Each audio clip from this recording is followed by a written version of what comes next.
Et on va commencer avec vous, Otsoufi Burridge.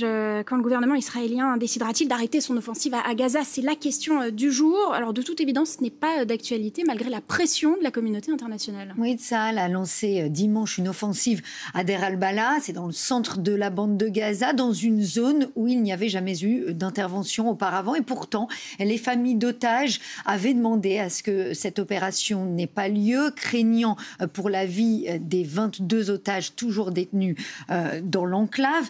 Une requête qui a été ignorée, comme celle d'ailleurs de la communauté internationale. Une déclaration conjointe signée par 25 pays, dont la France, appelée hier à cesser immédiatement la guerre. La souffrance des civils à Gaza a atteint de nouveaux sommets, dénoncent les signataires. Ils pointent du doigt le modèle d'acheminement de l'aide humanitaire qui prive les habitants de Gaza de leur dignité humaine.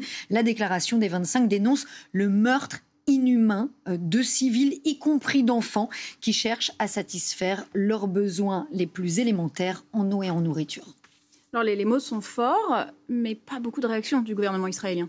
Comme d'habitude, depuis 21 mois, le discours est toujours le même côté israélien. C'est le Hamas qui est le seul responsable de la poursuite de la guerre et des souffrances des deux parties. C'est ce que dit le ministère des Affaires étrangères israélien dans un communiqué.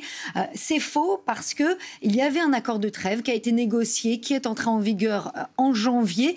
Et cet accord prévoyait la mise en œuvre d'une deuxième phase avec le retrait israélien de la bande de Gaza et en échange le retour de tous les otages. C'est le gouvernement israélien qui a décidé de ne pas respecter l'accord, qui a bloqué l'entrée de l'aide humanitaire à partir du 2 mars et poursuivi l'offensive terrestre depuis donc cette date. 8200 personnes ont été tuées et plus de 30 000 blessés, ce qui alourdit le bilan déjà terrible depuis le 7 octobre 2023. Plus de 59 000 Palestiniens ont été tués.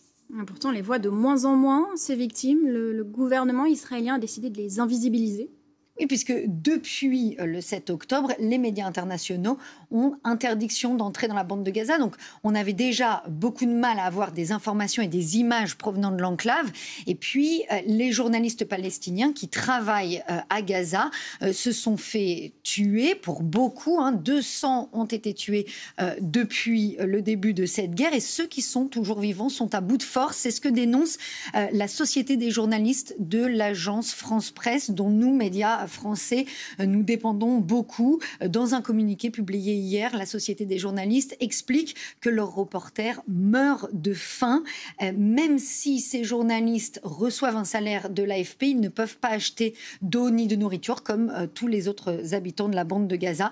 Et c'est une façon pour le gouvernement israélien d'invisibiliser, de réduire au silence ces journalistes qui couvrent le drame qui se déroule sur l'enclave. Merci.